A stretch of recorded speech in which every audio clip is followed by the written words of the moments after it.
Tout pour investir, le déchiffrage. Le déchiffrage avec nos deux invités du lundi, Mathias Bacchino. Bonjour Mathias. Bonjour. Directeur Europe de Trade Republic et Gustave Sonden, cofondateur de Colbert. Colbert, on rappelle, en un mot, qui est Colbert ? Une plateforme d'investissement et de gestion de patrimoine en ligne. Bonjour, merci pour l'invitation. Avec vous, on va déchiffrer l'actualité des marchés financiers et notamment profiter de ce lundi 30 juin pour faire un coup d'œil, un coup dans le rétroviseur même de ce mois de juin et plus particulièrement de ce premier semestre, un premier semestre qui aura été quand même assez volatile sur les marchés financiers. Bon, alors on fera les comptes ce soir pour les marchés européens et les marchés américains. Bon, néanmoins, Mathias Bacchino, quand on regarde la performance depuis le 1er janvier, l'Europe limite la casse très clairement. Ah oui, et d'ailleurs, c'est une prime à la diversification pour les investisseurs de long terme qu'on observe depuis le début de l'année. Alors la surprise, qui n'en est pas vraiment une, puisque c'est un classique des marchés financiers, c'est l'or, qui a la classe d'actifs qui a la meilleure performance depuis le début de l'année 2025 à ce stade, avec plus 25% grosso modo. Le Bitcoin juste derrière, qui après avoir eu un trou d'air se classe en seconde place pour le premier semestre à 16%. Viennent un marché qui a été pas mal oublié ces dernières semaines et ces derniers mois dans les échanges, je trouve, c'est les marchés émergents. Les actions émergentes qui ont fait mieux que l'Europe encore, puis l'Europe, puis les États-Unis, qui se sont rattrapés en toute fin de trimestre. Donc c'est un semestre qui a changé, je dirais, par rapport aux 2 années précédentes, où on voyait les actions américaines et la tech toujours occuper le centre de la scène. Eh bien, pour les investisseurs de long terme, ce premier semestre est une bonne piqûre de rappel que la diversification est géographique, Europe, marché émergent, États-Unis, et sur les nouvelles classes d'actifs et les classes d'actifs historiques, l'or, le bitcoin, pourquoi pas les obligations, ça peut être intéressant effectivement pour un portefeuille équilibré à long terme, parce que en fin d'année dernière, je me rappellerai longtemps à quel point tout le monde nous disait le seul endroit où on peut investir, c'est les États-Unis, et ça va durer des années. Et évidemment, le premier trimestre qui a remis les actions européennes sur le devant de la scène. Donc pas mal de changements, je dirais, en ce premier semestre. Et un beau rattrapage à la fin de ce semestre, Gustave Sonden, avec notamment le S&P 500 qui a touché un record historique vendredi, les Nvidia & Co qui, ça y est, ont retouché déjà leur plus haut d'une façon stratosphérique entre le mois de mai et la fin du mois de juin. Comme disait Mathias, les dernières années, c'était la tech US pour parler de performance. C'était toujours finalement la tech US, mais cette fois-ci pour parler de volatilité sur ce semestre. Je pense qu'il y a vraiment eu 3 temps finalement dans le semestre. Et le dénominateur commun, ça reste les US, même si effectivement les autres ont bénéficié de cette volatilité sur les US. Il y a eu un peu le MAGA trade qui s'est poursuivi jusqu'en janvier, qui est finalement le trade sur la domination américaine. Puis ensuite le tariff trade avec les premières annonces dès février, on s'en rappelle, et donc un drawdown maximum de plus de 20% sur le S&P 500.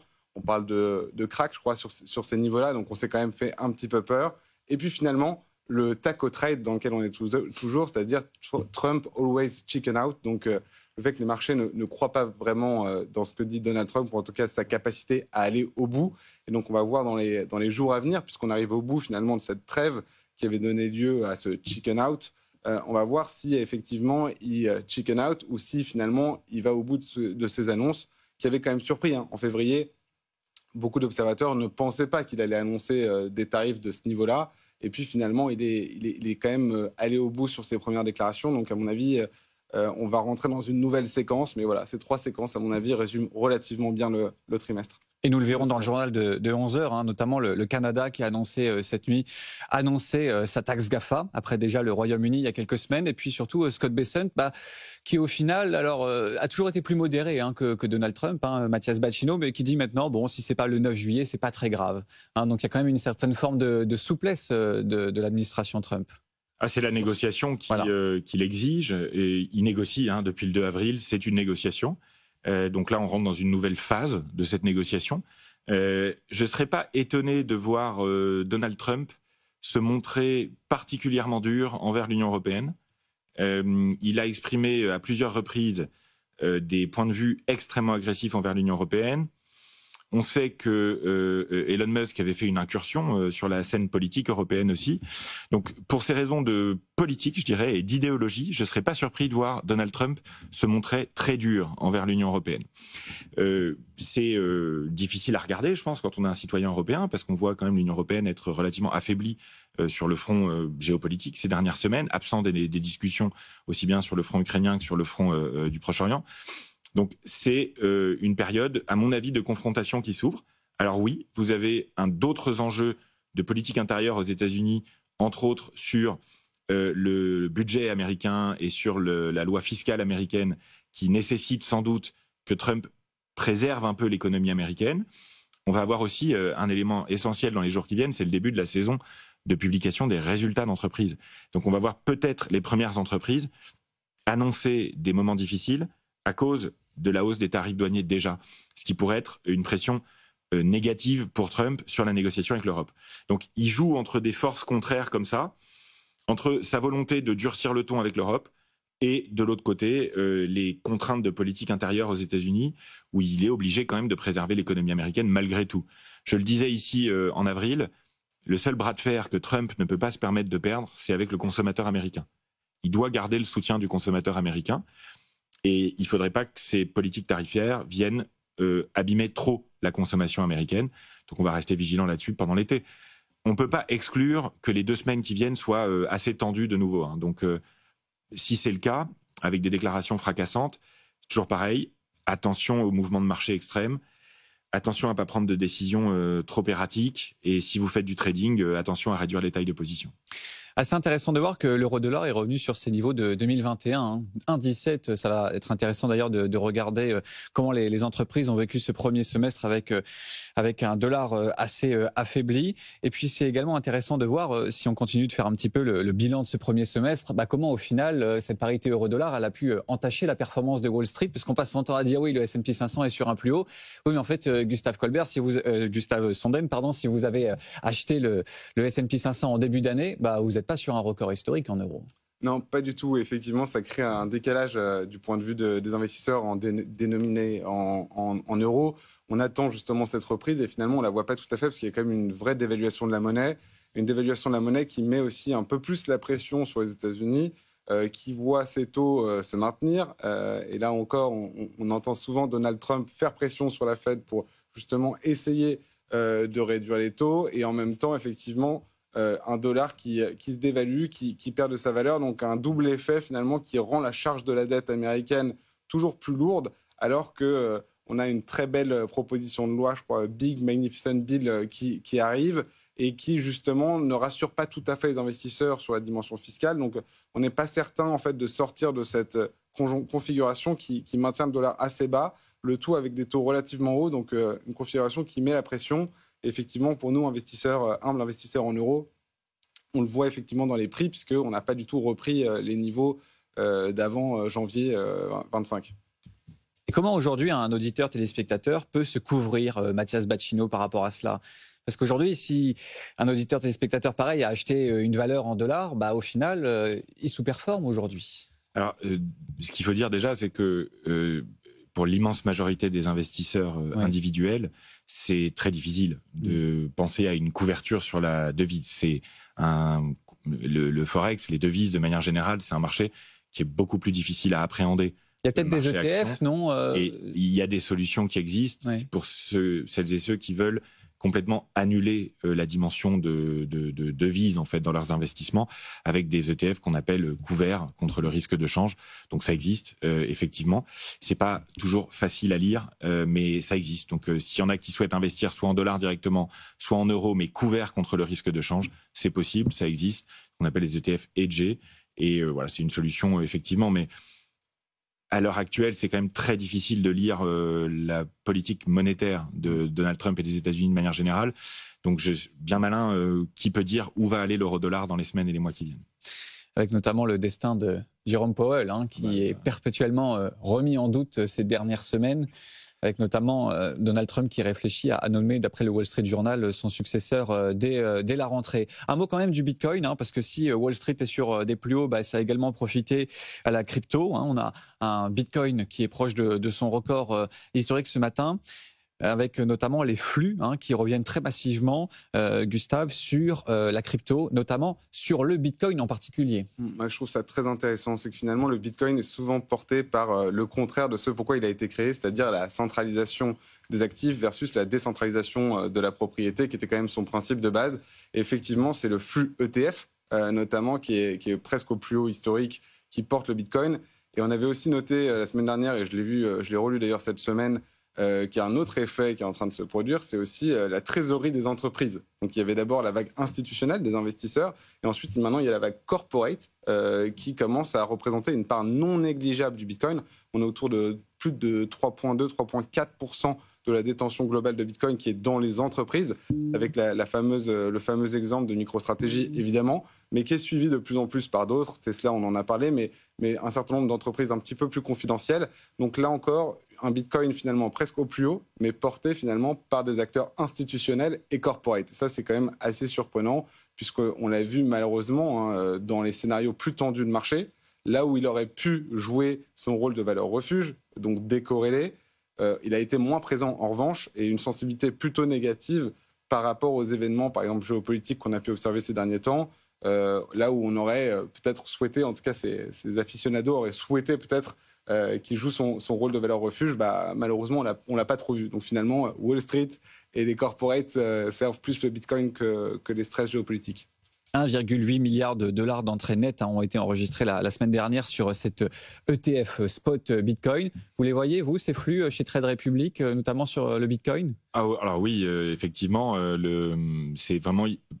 Donc nous, on a une clientèle particulière qui est une clientèle de néo-investisseurs. Donc on a des millions de jeunes Européennes et Européens, et moins jeunes d'ailleurs, qui commencent à investir pour la première fois.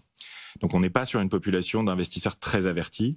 Et dans cette population-là, il y a vraiment le Bitcoin comme investissement perçu de long terme et les autres cryptos. Donc ce qui est intéressant, c'est ce split, cette séparation entre le Bitcoin d'un côté, qui est pas mal utilisé comme un actif de diversification en plan d'épargne, donc des petites sommes tous les mois, ce qu'on appelle le dollar cost averaging, que maintenant beaucoup de gens connaissent.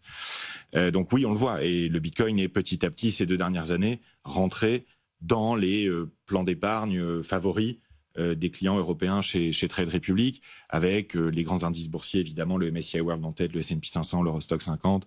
Voilà, c'est ça. Et puis l'or, évidemment. Donc c'est en train de devenir un actif de diversification pour le grand public. Et dans la cryptosphère, là, si on va du côté des cryptonautes vraiment et des bitcoiners, l'ambiance actuelle est plutôt optimiste. C'est-à-dire que on s'attend à ce que le Bitcoin dépasse son plus haut historique dans les semaines qui viennent. Entre autres parce qu'on est alors à 480 jours post-halving, donc il y aurait une configuration graphique intéressante. Enfin, bref, les cryptonautes pensent que le Bitcoin va passer ses plus hauts historiques dans les semaines qui viennent.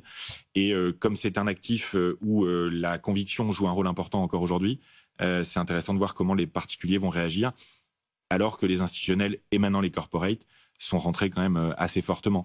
Donc est-ce qu'on va vers une nouvelle vague de hausse pour le Bitcoin ? C'est pas du tout délirant de penser ça actuellement, quoi. Oui, on est vraiment à la porte. 107 577 dollars à l'instant pour un Bitcoin, alors que le record touché en début d'année était de 111 953 précisément. Il nous reste un peu moins de 5 minutes pour parler de cette proposition assez intéressante de Éric Ciotti, donc qui est député, qui veut débrider un petit peu le PEA en lui mettant certaines des caractéristiques de l'assurance vie, que ce soit en termes de succession, mais aussi sur le fait qu'il n'y aurait plus de plafond. Comment vous lisez aujourd'hui cette proposition de loi d'Éric Ciotti qui aujourd'hui fait un petit peu de bruit, notamment dans le secteur de l'assurance vie, forcément. Je disais à Mathias hors antenne, est-ce qu'on a la même perception, nous, que les gens qui sont en dehors du secteur de cette annonce, que nous, on a vraiment l'impression effectivement qu'elle est très importante. C'est un vrai coup de pied dans la fourmilière. Le PEA, c'est l'enveloppe pour investir finalement des Français, mais qui est une enveloppe assez contrainte. Voilà, c'est l'enveloppe des exceptions, 150 000 € de versement maximum sur le PEA. Ensuite, il y a un PEA PME qui permet de faire d'autres choses un peu spécifiques avec 75 000 €. Puis, vous avez des règles, effectivement, des avantages fiscaux qui sont assez extraordinaires, parce qu'au bout de 5 ans, vous ne payez plus d'IR et vous n'êtes plus qu'assujetti aux prélèvements sociaux sur vos éventuelles plus-values. Donc voilà, c'est quand même une enveloppe phare, et en même temps, c'est une enveloppe qui collecte peu. Quand on compare à justement sa grande sœur, j'ai envie de dire, l'assurance vie, qui, elle, en fait, reste aujourd'hui le blockbuster de l'épargne des Français. Grosse différence entre les deux, c'est qu'il y en a une qui est massivement investie, finalement, directement ou indirectement sur des obligations, qui est plutôt l'assurance vie avec son fonds en euros, et notamment des obligations françaises. Donc elle finance finalement notre dette collective, et l'autre qui est quasiment à 100% investie sur des actions. On peut être en cash, mais pas beaucoup d'intérêt sur le PEA. Et donc l'idée, je pense, c'est de reproduire les avantages fiscaux, en fait les mettre à égalité. C'est mettre à égalité finalement le fonds euro, c'est-à-dire et la dette française, fiscalement, avec les actions. Et c'est vrai qu'on appelle souvent de nos vœux pieux les Français à investir dans l'économie, mais on ne leur en donne pas forcément les outils, puisque finalement, vous avez une prime à ne pas investir dans l'économie versus une prime à investir dans l'État, ce qui est quand même finalement indirectement aussi l'économie. Donc il y a quand même un vrai intérêt à le faire. Il y a aussi cet enjeu successoral qui fait que l'assurance vie, je crois que c'est un Français sur deux de plus de 60 ans détient une assurance vie. Donc on voit que c'est un taux qui monte avec l'âge, parce qu'il y a cet avantage aussi successoral qu'Éric Ciotti veut inclure et égaliser entre les deux. Donc je pense qu'une manière de le voir, c'est une homogénéisation finalement de la fiscalité entre obligations et actions.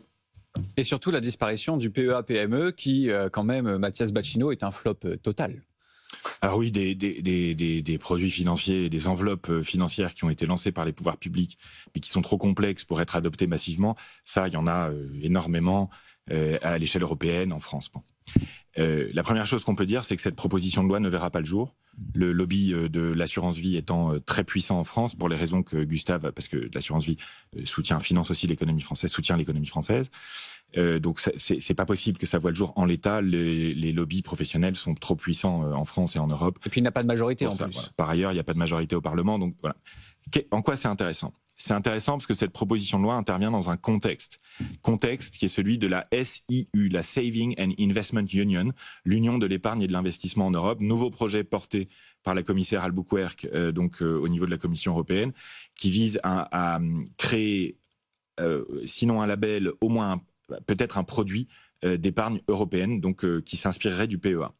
Donc mettre le PEA en valeur, entre guillemets, dans le débat public actuellement, ça s'inscrit dans un contexte plus global qui est les pouvoirs publics européens ont désespérément besoin que les particuliers investissent leur épargne dans des actions européennes. C'est quand même un besoin indépassable. C'est un besoin de l'économie européenne, c'est un besoin de souveraineté européenne et c'est un besoin pour l'épargne des Européens, dont 80% est sur des supports qui ne rapportent rien. Deuxième élément qu'on peut donner, c'est que c'est intéressant de mettre le PEA en valeur par rapport à l'assurance vie parce que ça va faire émerger le fait qu'au-delà des avantages fiscaux, il y a les frais. Et les frais de l'assurance vie sont très élevés en France, alors que les frais du PEA sont quand même plus faibles en général. Donc si vous vous demandez pourquoi on fait davantage la publicité en France de l'assurance vie que du PEA, vous avez compris, il y a beaucoup plus de frais dans l'assurance vie que dans le PEA. C'est aussi simple que ça. Troisième point, la proposition d'Éric Ciotti est intéressante quand elle propose de faire évoluer les plafonds du PEA parce que ces plafonds n'ont pas bougé alors qu'il y a eu des dizaines de pourcents d'inflation quand même depuis des décennies. Les plafonds n'ont pas bougé depuis je ne sais pas quand, depuis extrêmement longtemps. Ça n'a pas été réajusté de l'inflation. C'est un vrai problème pour le PEA. Et enfin, moi, ce qui m'importe, c'est qu'à un moment donné, il y ait quelqu'un qui fasse une proposition pour qu'il y ait de l'éducation financière en France. Parce que si on veut que les gens utilisent davantage le PEA, pour l'avoir fait chez Trade Republic et pour avoir ouvert des centaines de milliers de nouveaux PEA chez Trade Republic, je peux vous dire que ce qui marche le mieux, ça reste quand même d'expliquer aux gens. Donc, on peut changer la fiscalité. Ça serait à mon avis une bonne chose d'améliorer la fiscalité du PEA. Mais si on veut changer la manière dont les gens épargnent et investissent, la première chose à faire, c'est de l'éducation financière. Et ça, malheureusement, il n'y a personne qui le porte pour l'instant. Et puis aussi changer un petit peu la notion du risque, parce que vous avez vu notamment de multiples sondages qui ont été faits, comment devenir riche, encore ce week-end dans Ouest France.